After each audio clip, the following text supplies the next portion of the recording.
Good evening. I'm Noel Latif, President of the Foreign Policy Association, and I'm delighted to welcome you to the 25th Annual Cultural Diplomacy Dinner at the Foreign Policy Association. In the midst of global turmoil, it's reassuring to reference culture as the bedrock of our shared humanity. Culture is not just a celebration of what makes us different, it's the force that brings us together, reminding us of our shared hopes and dreams, and most importantly, our capacity for wonder. At the height of the Cold War, the renowned diplomat and historian George Kennan observed that, quote, in the creation of beauty and in the great monumental works of the intellect, and these alone, human beings have been able to find an unfailing bridge between nations. These creations, these works, can stir the soul and remind us of our capacity for creativity, collaboration, and continuity. In the final analysis, it's the creatives among us, the thinkers and dreamers, who will ultimately save us. Albert Einstein observed that imagination is everything. It is the preview of life's coming attractions. Without imagination, we repeat the same mistakes.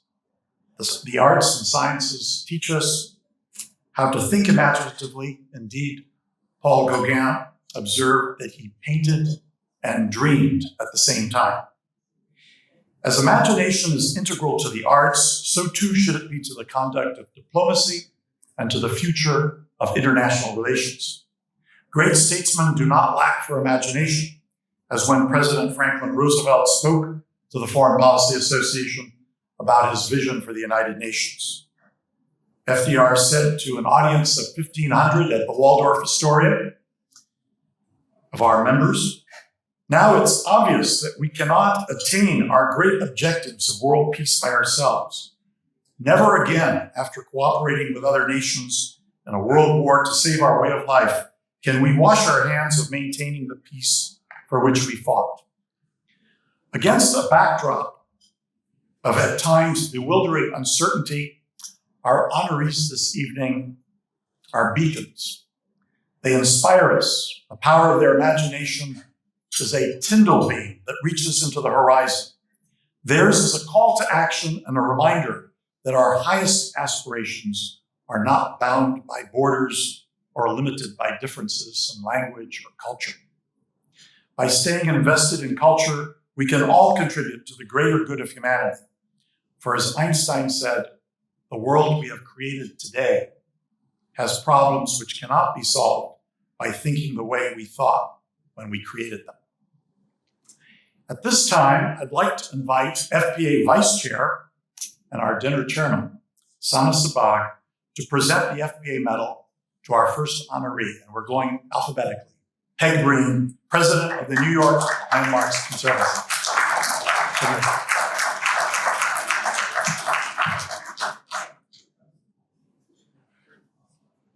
Thank you, Noel. Good evening.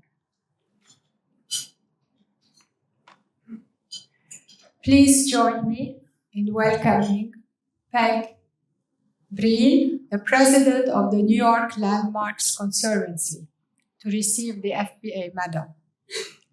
Ms. Breen has led the New York Landmark Conservancy since 1994, following an accomplished career in journalism and government.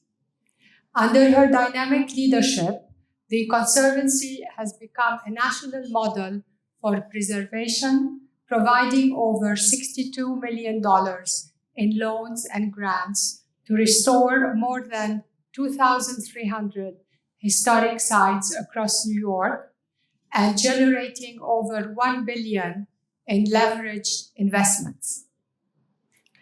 Her advocacy has preserved the architectural heritage of New York, revitalized communities, and enriched civic life. Internationally, she has represented the U.S. in preservation initiatives in cities including St. Petersburg, Tbilisi, Vancouver, and Havana.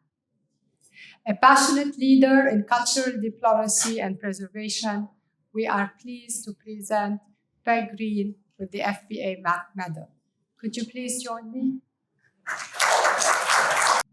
Thank you, Sana, for that lovely introduction. But you still may wonder why a person devoted to preserving New York's historic buildings is getting this medal. Well, our daily living in New York takes a lot of diplomacy. And our grant programs that help restore historic religious institutions has introduced me to many other cultures. We've helped the oldest synagogue in Queens, now populated by Bukharan Jews, the oldest mosque in the city, founded by Turkish Muslims by way of Poland, a Ukrainian church, a Russian Orthodox cathedral, a Serbian Orthodox cathedral, and a synagogue serving Greek Jews. And thanks, of course, to Giuseppe Caprietti, we are kept up on all things Italian. But I jokingly say that my job has taken me to deepest Queens. But in 2000, I started to move a bit further afield. The Fabergé Arts Foundation brought a group of women architects from St. Petersburg, Russia, interested in our preservation efforts. I brought them to Harlem and other neighborhoods and into buildings that we'd help preserve. By the end of the day, I was invited to help the foundation put on a symposium in St. Petersburg about adapting historic buildings for new uses. Early in 2001, I met with St. Petersburg officials, toured some of their restored palaces and recently reopened churches. I hadn't been there since it was still Leningrad. The officials were very cooperative with the Fabergé Arts Foundation because when he was deputy mayor, Vladimir Putin was on the board. If you think New York City's Landmarks Commission is tough, in those days, St. Petersburg officials felt that if a building didn't have electricity in the 17th century, it didn't need it now. They've since relaxed quite a bit. I returned for the symposium in early June, bringing Tony Goldman, a New York City developer known for restoring historic buildings. He turned out to be a big hit and wound up walking around St. Petersburg with their officials, offering them advice. In April of 2001, I was keynote speaker at an international preservation conference at Havana, sponsored by Cuba's national preservation organization, SENCRAN. I met that group on an earlier trip there. I also met with Eusebio Leal Spengler. He had the title of Havana's city historian, but he was also a planner dedicated to preserving Havana's character. As he put it, we do not want to turn into Miami. Leal fought with Castro in the revolution, so he had earned his trust. He convinced Castro that preservation would bring tourists. So the government paid to restore hotels like lovely Hotel Nacional, or to adapt older buildings into new ones. They were used to restore, when profits built up, they were used to restore some of Havana's deteriorated housing. This became a model for several other Cuban cities. The conference I spoke at had participants from 17 European and South American countries. Discussing preservation was a wonderful, politically neutral way to learn about each other's history and cultures. Unlike American preservation conferences, there was a lot of music and dancing involved, even though we were meeting in a 17th century convent. Local reporters peppered me with questions about Cuban-American politics. I replied that preservation is not political. I could understand why Cuba wanted to restore its beautiful cities, and I hope they could understand why Americans wanted to preserve our architectural heritage. After the conference, I spent a few days with local architects discussing adaptive reuse of religious buildings. Cuban churches had just reopened after Pope John Paul's visit in 1998. Churches no longer in use were not torn down. They became concert halls or local museums or some other use. Given the number of church closings that we are experiencing, I always think of one Cuban church where a statue of Mary was dressed in a puffy white wedding gown, standing next to a Santerian god. When I asked if that wasn't a bit unusual, the priest replied, gets them in the door. Cuban and American cooperation on preservation went on for several years. In September of 2001, of course, New York suffered the terrible attack on 9/11. The Conservancy was on an advisory panel about rebuilding Ground Zero. We helped save the survivors' staircase, which is now in the 9/11 Museum. Then Secretary of State Colin Powell collected a series of pictures of Ground Zero taken in the days and weeks after the attack.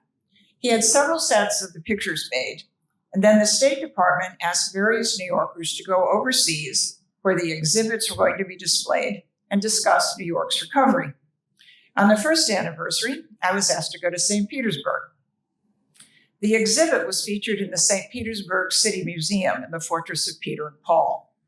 It was an incredible several days of joining Consul General Morris Hughes at events, giving talks, and appearing on the St. Petersburg Morning Show, a call-in television program. Every time I spoke, I said that our cities were united by our respective September tragedies. The siege of Leningrad, of course, began on September 8th in 1941. I said sincerely that New Yorkers could take courage from the incredible bravery the citizens of Leningrad displayed. And just as they rebuilt their beautiful city, we would rebuild ours. After saying that on the call-in program, I hardly had to say another word. Person after person called in to offer sympathy and support for America. Thanks to the consulate in St. Petersburg, I was invited back to speak at several subsequent preservation symposiums.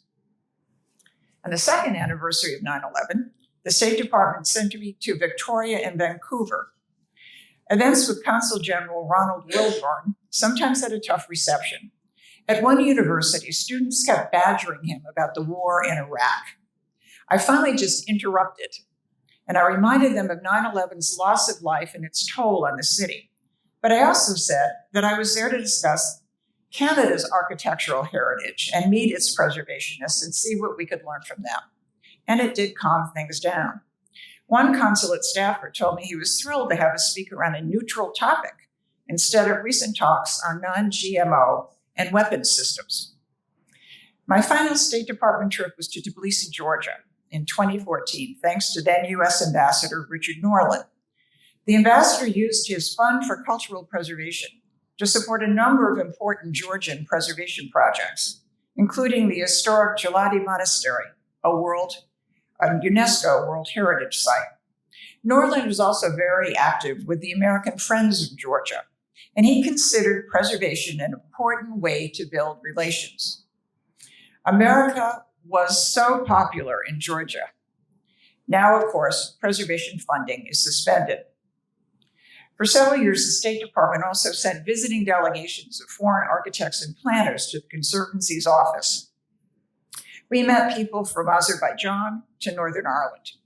We also had delegations of Chinese planners, sponsored by a nonprofit promoting better relations between the two countries. New York City developers used to say that we needed to build giant new buildings because, in their term, Shanghai is eating our lunch. Imagine my delight when a delegation from Shanghai arrived. They were worried about losing their architectural heritage. We served them lunch. I hope our State Department will resume preservation diplomacy. I think it's proved its value. In the meantime, if you ever wanted to explore Deepest Queens, let me know. Thank you so much. I'm deeply honored to receive this award.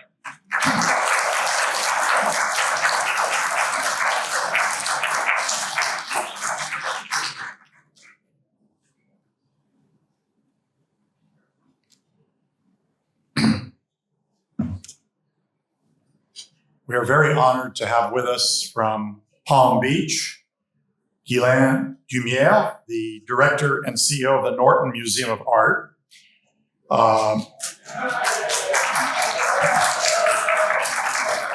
Where he is guiding one of the region's premier cultural institutions through a dynamic period of growth and community engagement.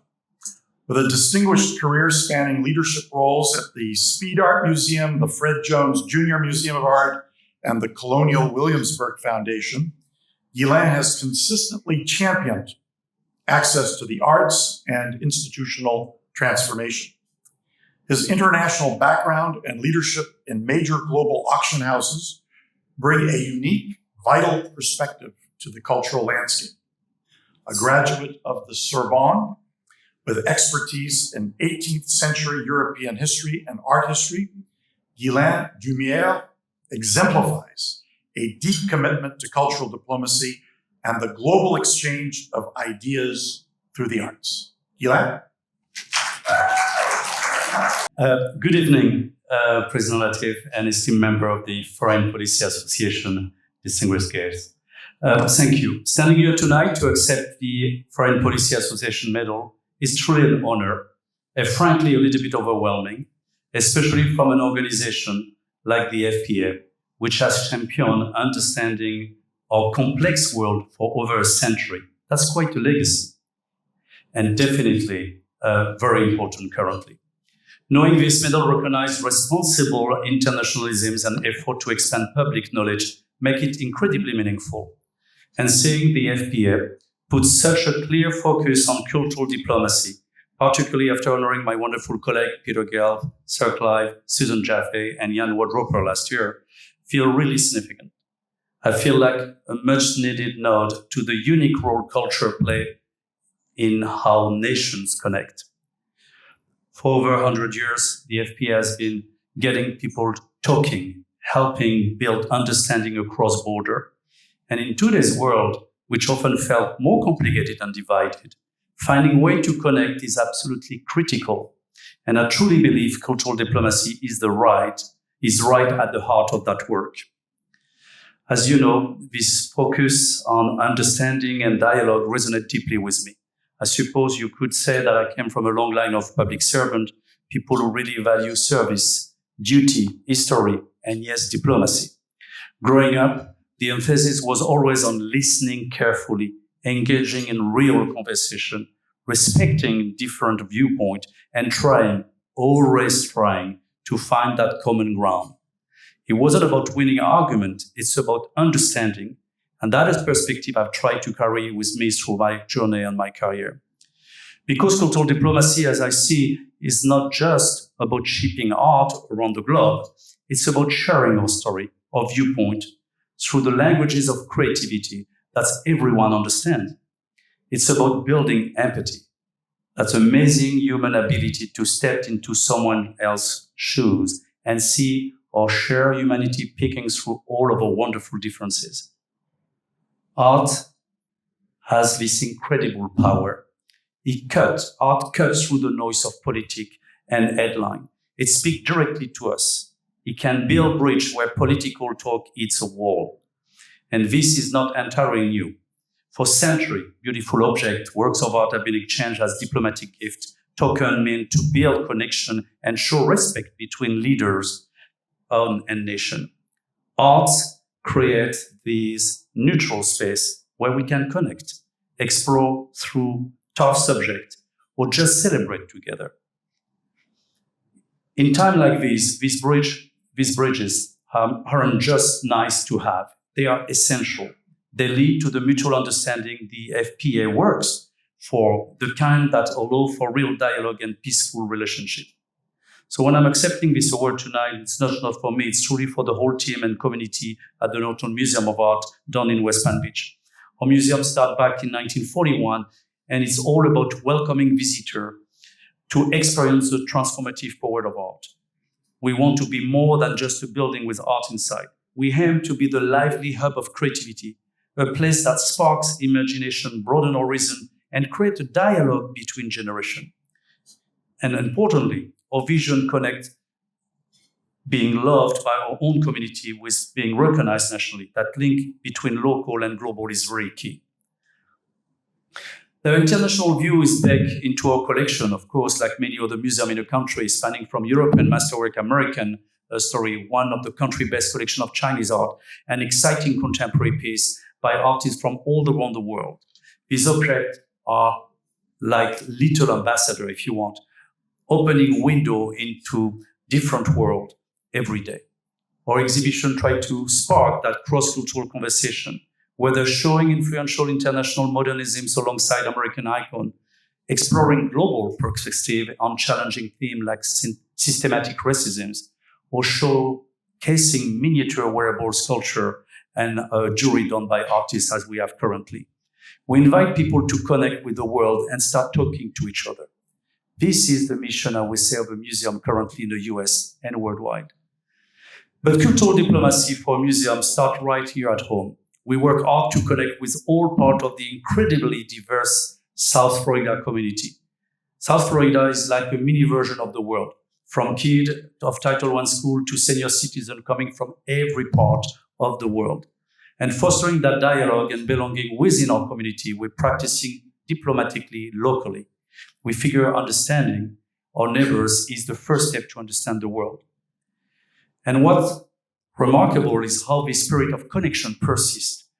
Even when official channels get frosty, when political tension rise between countries, you will often and always find a museum and a cultural institution keep talking, keep collaborating. We work together around those sometimes fraught boundaries, sharing knowledge and resources to preserve our shared cultural heritage, because we understand it belongs to everyone, not just one nation. My own past has certainly reinforced that belief, starting from France and moving in international outward and being in Oklahoma and Kentucky and Virginia and California and Florida. I do claim that I know the US sometimes better than many US citizens, and I am a US citizen too, by the way. Even in Oklahoma, when we did that amazing exhibition called American Artists from the Russian Empire, speaking of St. Petersburg, we went back and forward with St. Petersburg and Oklahoma. That's pretty of a contrast thinking about that, but it was a lot of fun and it was great. Believe it or not, the largest collection of Fetching and Gaspar, which are two famous Russian artists, it's in Oklahoma. So again, bridges on that time. These awards belong also to many people. I owe a huge debt to the visionary board of trustees of the Norton, many of them here tonight, so I'm clapping back to you because you really have believed into that institution in West Palm Beach and continuing the mission of the founder, Mr. Norton, who really wanted to bring international culture to Florida.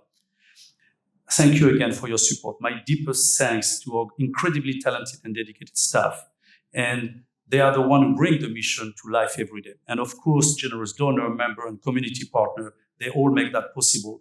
As a European, I'm always struck by the fact that most of the museums, and pretty much all of them in the US, are completely privately funded. In Europe, the state pays for every single lot of it. And I cannot miss an opportunity, especially being in New York, which is the capital of philanthropy, to really thank all of you for everything you're doing for non-for-profit, museum, dance, ballet, Juilliard, and every other organization. Without all of your support, we will never be able to do what we're doing.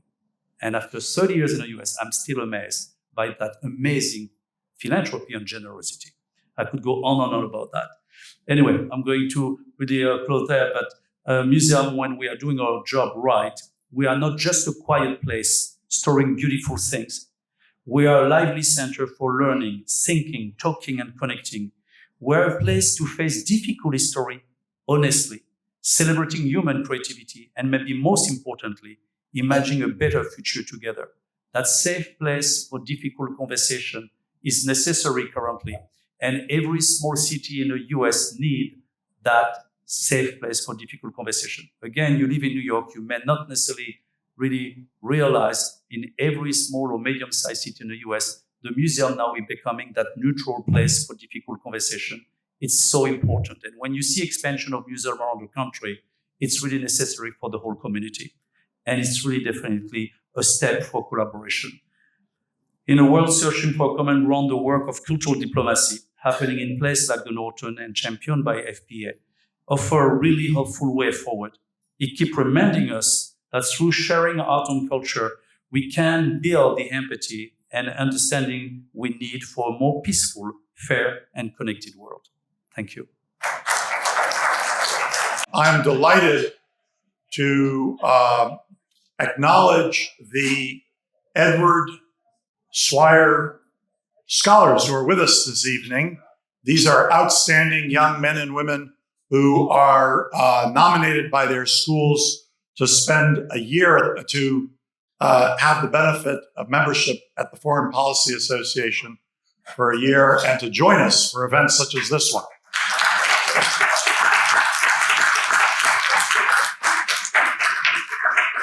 And the individual who made this happen is Edward Swire, and he is with us tonight, and he is on our board of directors. He joined us for the board trip to Rome, where we had a wonderful time at the American Academy in Rome last September, and he is going to formally introduce Peter Miller, president of the American Academy in Rome.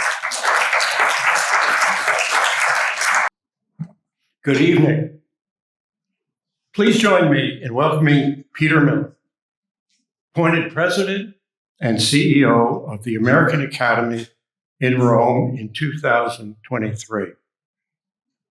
Mr. Miller leads the nation's oldest overseas center for advanced research in the arts and humanities, a vital institution fostering international exchange. A renowned cultural historian and educator, he is widely recognized for his scholarship on antiquities conservation and the history of knowledge. As former dean of the Bard Graduate Center, Dr. Miller expanded the reach of the humanities through pioneering academic initiatives, public exhibitions, and innovative program. A MacArthur Fellow and Guggenheim recipient, Dr. Miller has authored 7 books and edited 12 volumes that reflect his deep commitment to bridging scholarship and public life. His leadership and vision continue to affirm the global importance of the humanities in understanding and shaping our shared world. Peter?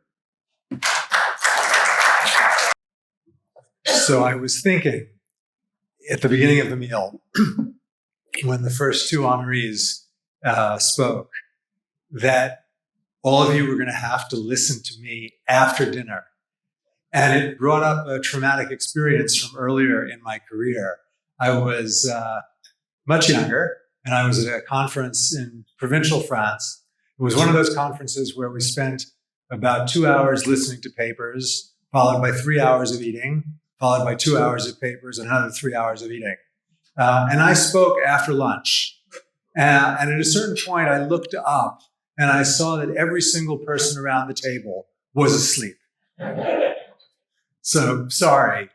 I am honored to be standing here tonight to receive the Foreign Policy Association's Cultural Diplomacy Award.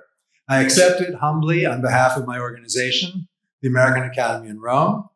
I want to thank the Foreign Policy Association, its president, its board of trustees, and its staff.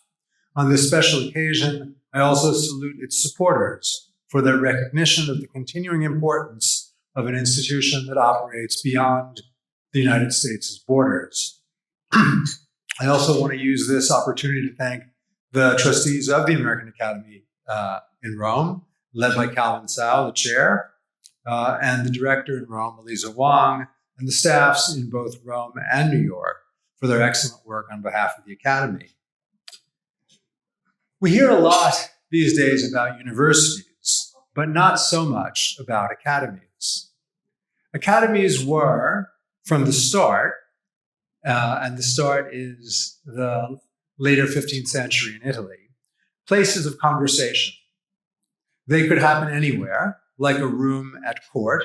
Think of the setting of Baldassare Castiglione's The Book of the Courtier.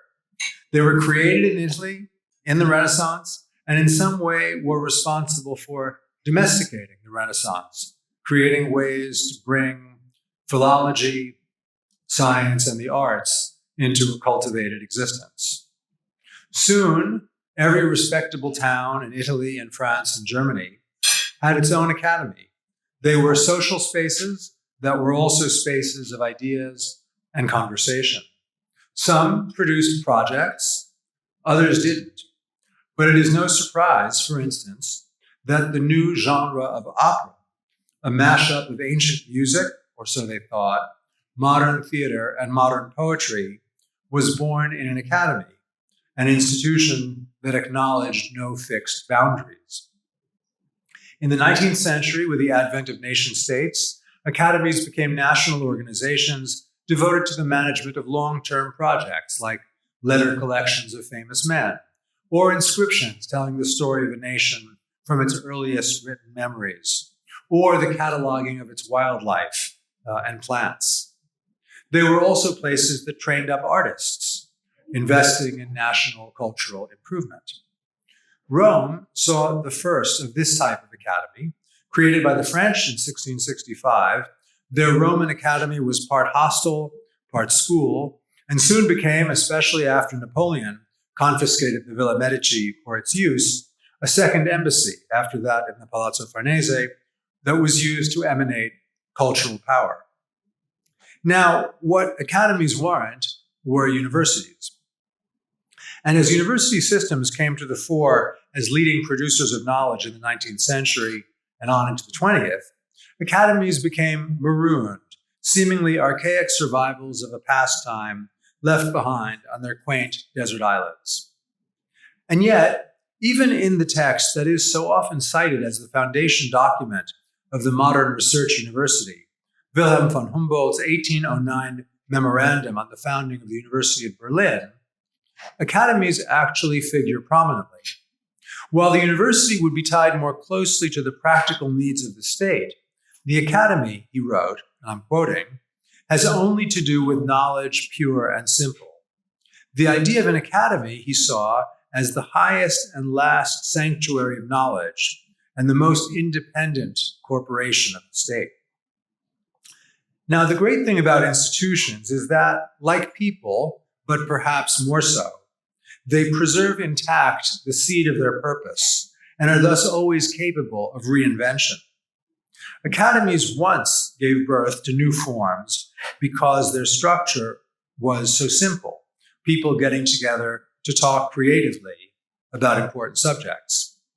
If I were to describe academies as places where knowledge in disciplines provide the necessary skills to open new perspectives, rather than where disciplines divide and conquer, or as places where questions matter more than answers, or where scholars and artists sit at the same long tables talking with the general public, or where a mathematician, a poet, and a composer could have a discussion about what we might learn from the flight of birds, then you might feel like I was describing some new thing that the world needed now more than ever.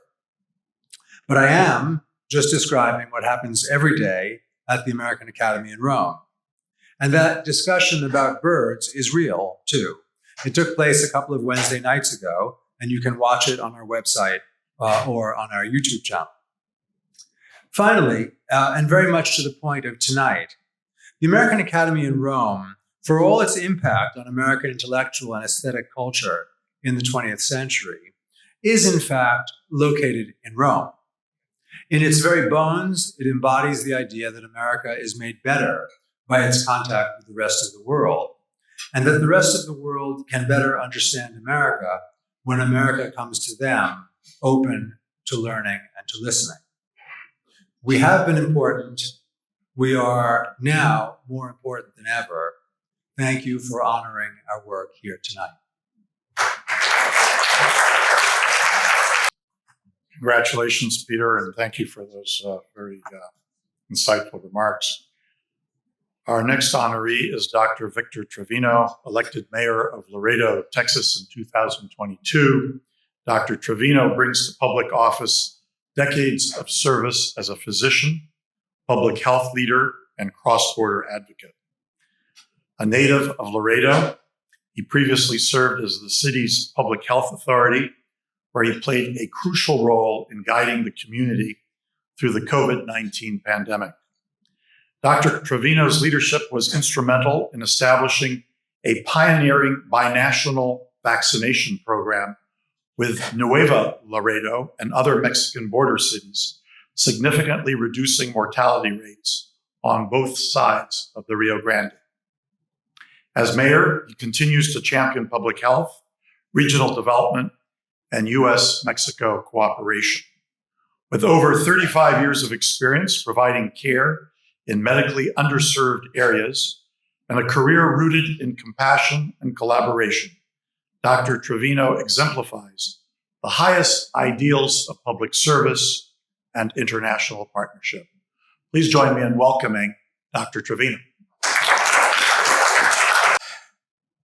Thank you very much. Good evening, everyone. Dr. Victor Treviño, Mayor for the City of Laredo. I'm honored to be here this evening in the great city of New York, joined by my wife and our city team over there. First and foremost, I want to congratulate all the individuals for being recognized, and I'm truly grateful for the Foreign Policy Association for such a recognition. And I humbly received this award in the name of Laredo, Texas. For those that may not be aware, Laredo is a border community on the Rio Grande with Mexico, and the largest port of entry in the Western Hemisphere. And just to give you a little context, over 20,000 18-wheelers pass through our bridges every day, with over 40% of the goods coming from Mexico crossing through our port.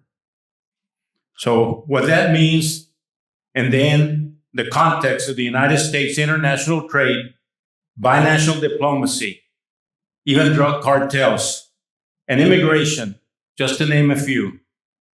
What it means is now we're under a microscope, because the world and the challenges in international affairs has changed. But our ability to succeed as the #1 port of entry while being the safest city in Texas has its connection with Laredo history. You see, Laredo was founded as a settlement in 1755 by my 10th great-grandfather, who was also the first mayor of Laredo, Texas. At that time, the area was a Spanish land grant, which is now the Mexican town of Nuevo Laredo. So it's now one community, as it has always been. Now that I'm the 85th mayor, I have inherited this mantle and deep commitment to the land. My journey did not start with politics, and it was far from it. I have been a physician in my community for close to 40 years, where I have worked with the city health department for over 36 years, and also worked in Nuevo Laredo at the beginning of my career. So in a way, my binational training started in medicine, where illness and disease does not have any borders. This was tested when we were hit with the global pandemic. And unlike other communities, we were faced with the challenge of essential cross-border traffic, and Mexico did not have any viable vaccine options. And to complicate matters, did not allow children to be vaccinated without a court order.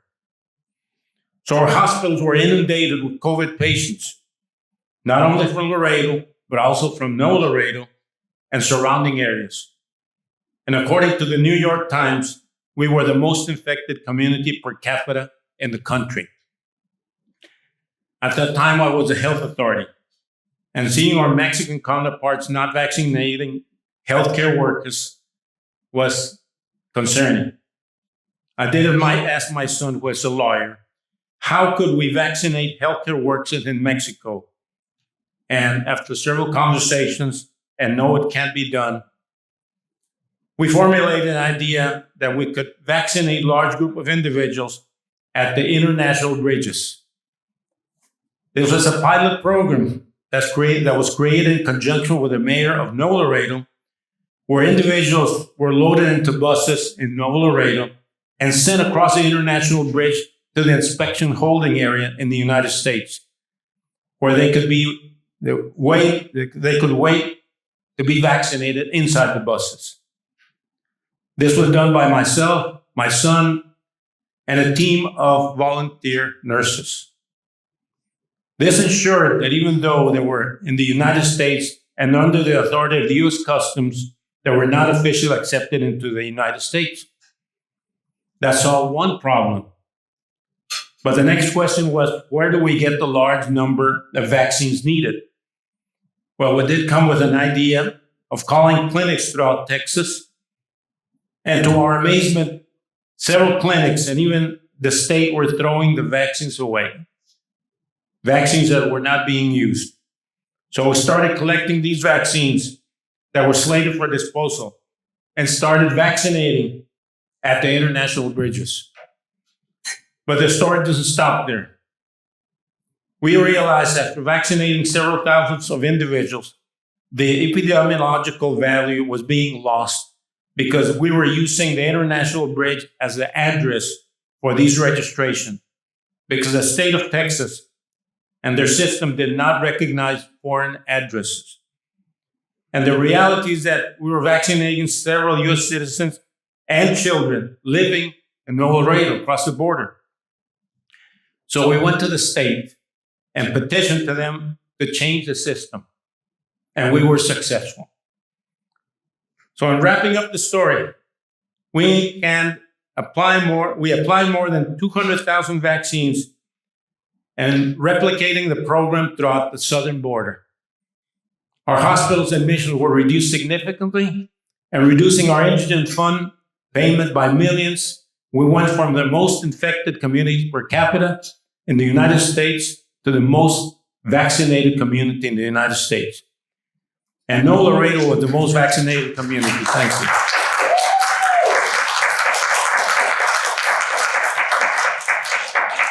And no, Laredo was the most vaccinated community in their country. So with this, we're able also to apply pediatric vaccines to their community.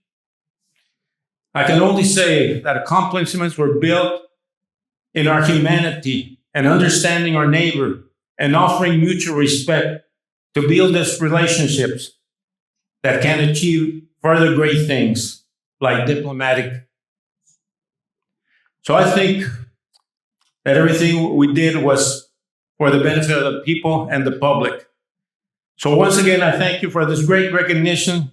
And like we say in Laredo, un abrazo a todos. Thank you.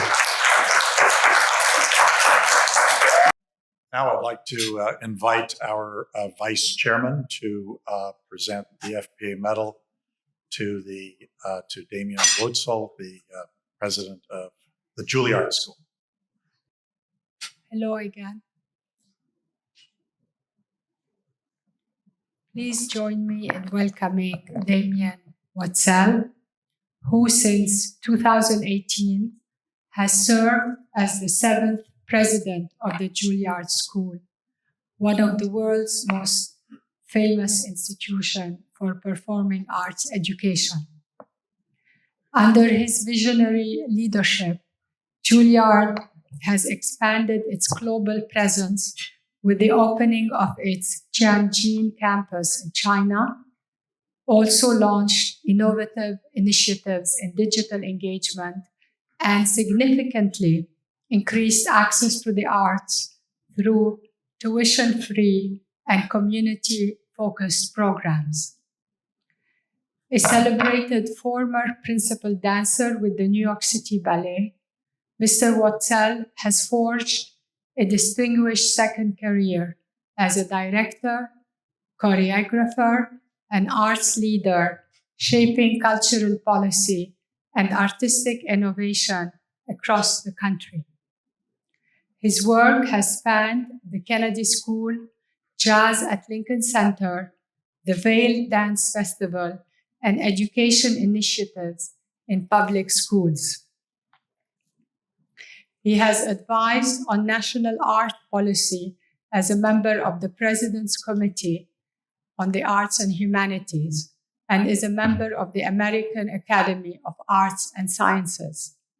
With a master's degree from Harvard's Kennedy School of Government, Mr. Woetzel continues to exemplify the transformative power of the arts in global dialogue and civic life. Could you please join me to the podium? Thank you, Sana. Thank you to all of you with the Foreign Policy Association. And to everyone gathered here, to my fellow honorees, brothers and sisters, and what is actually something that is a continuum that we enter into at a certain moment. Wynton Marsalis has talked about that idea of we all arrive midstream. And I think on a night like tonight, we can see so many of these streams, but we see them converge. And we realize that it doesn't come from nowhere. It doesn't come from, the air. Yesterday, I was in a workshop about Agon. Has anybody ever seen Agon?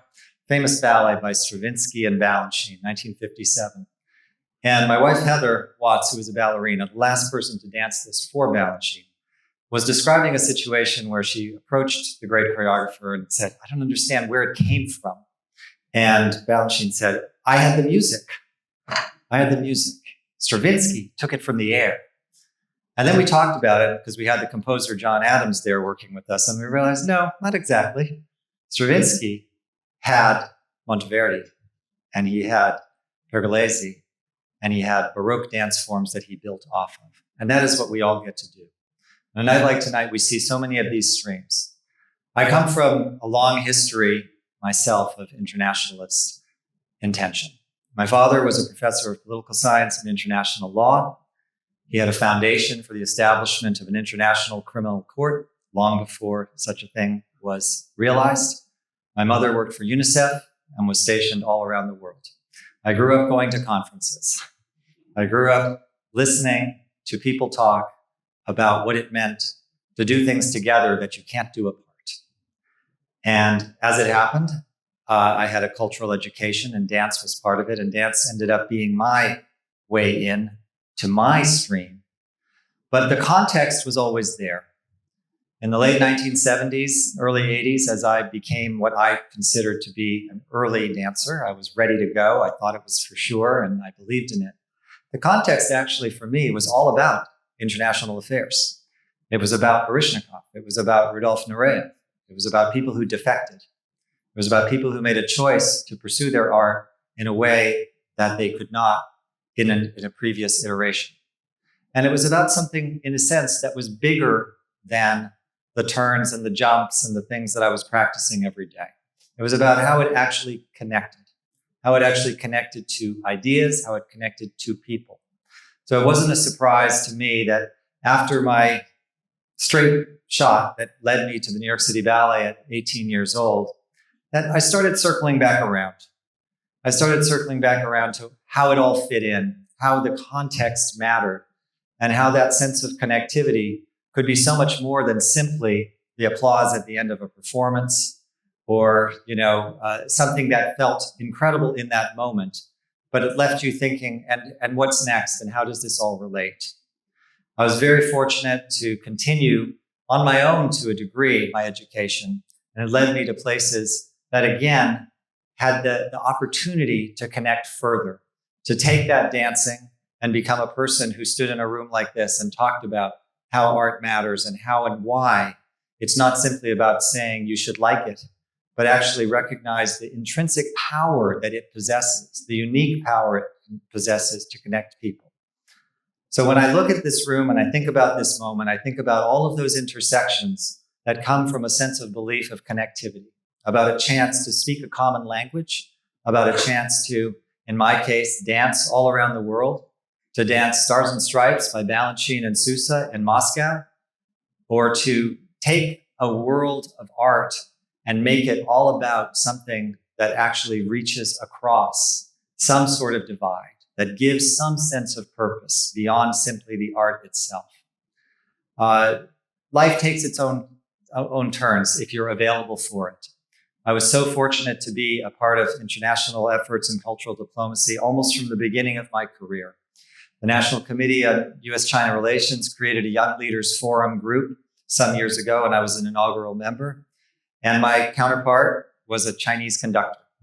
His name is Yu Long, and he's someone I work with today as he's the chair of my advisory committee on our school in Tianjin.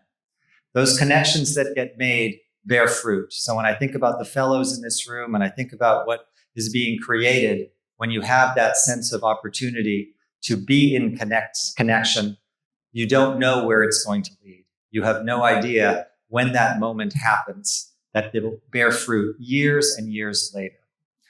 And now, since 2018, as the president of Juilliard, it's the opportunity to take some of the ideas to scale.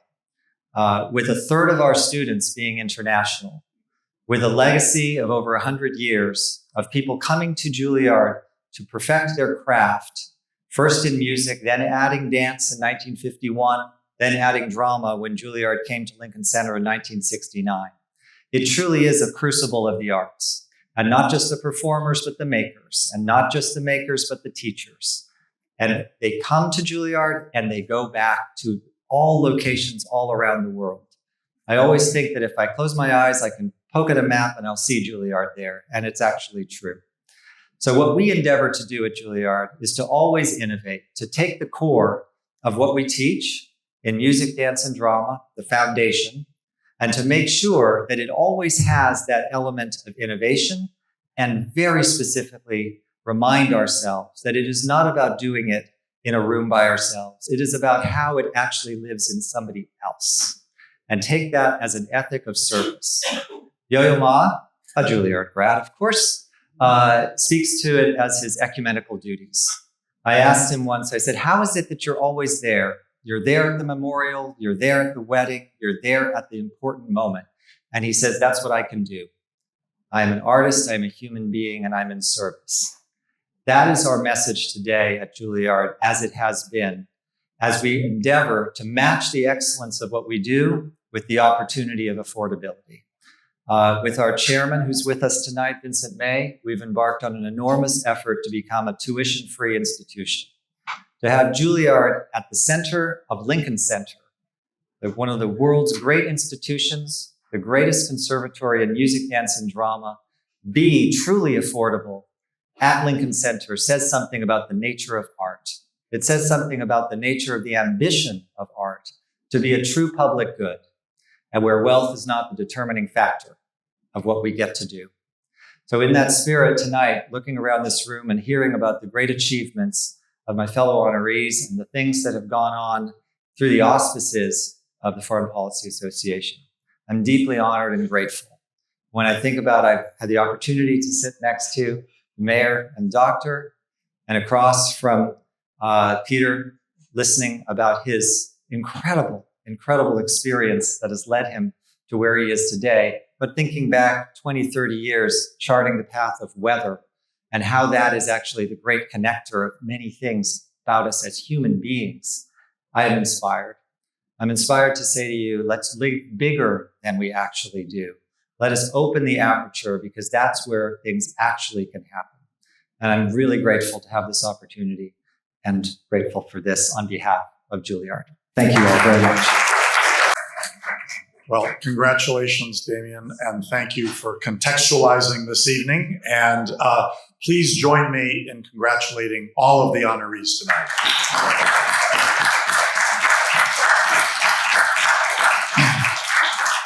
I come away inspired, and I hope you will join us for some of our future meetings. Actually, we have a wonderful panel on Thursday evening at the Harvard Club of New York at 6 p.m.